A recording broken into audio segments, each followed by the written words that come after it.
Why are the ships put on high readiness? Well, I mean, there are always ships available to do fishery protection. There's a fishery protection squadron, and their job is to look after our fishing boats and to enforce our fishery rules, and that's what they're for. And so, with this incident escalating at the moment, it's quite appropriate that we should have some of that squadron available in the Channel to either enforce rules or to protect our fishing boats or to do whatever. That's the job of the Royal Navy. There is obviously a fear that this could escalate, but if it was escalating into something more sinister, what in your mind would that be? Well, I mean, I think it's extraordinary that the French have reacted in the way they have. As I understand it, there is a bit of a dispute about how many licenses should be given to certain French fishermen, but it does seem to me that they are not really accepting the fact that there are new rules now that Brexit has happened.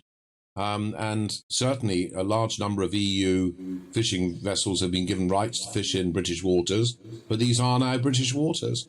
And the fact that some haven't been because they haven't proved that they fished in those waters in the past is just extremely unfortunate, but it's one of those things. And to overreact by threatening to do all sorts of things, I find quite extraordinary. Maybe it's to do with President Macron's election coming up next year.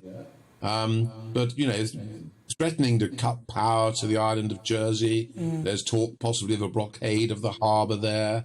Indeed, the arrest of one of our fishing vessels, I find that fascinating. Did that fishing vessel have a right to fish there? We should be able to prove that quite easily, looking at the documentation, instead of it escalating in rhetoric and people taking rather stupid actions. So what do you think that the UK should do next? We've already got the Navy primed and ready.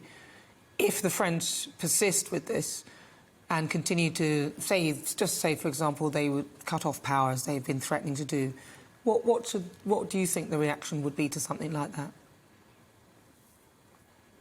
Well, I think the first thing I'd say is that all of these sorts of things should be sorted out through negotiation. And it would be quite extraordinary, I believe, for the French to, for example, try and cut power to the island of Jersey. There must be some agreement for how much power they supply.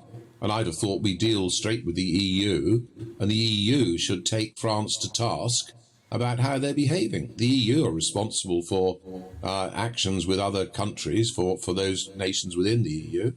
And I think we ought to utilise that methodology. But, I mean, if France do things like cutting the power, start blockading ports, arresting fishing boats, any nation has a right to protect its assets and do what is necessary. And, I mean, it would be a stupid thing for France to do, because inevitably there'd be an escalation. I would hope that the EU, that Brussels would say to France, come on, this is just a nonsense. You know, Britain has left the EU, and now the situation has changed. Those waters now are British waters, they're not EU waters, and the rules are imposed on those. I mean, by 2026, we could say not a single French fishing boat is allowed in any of our territorial waters and our territorial seas.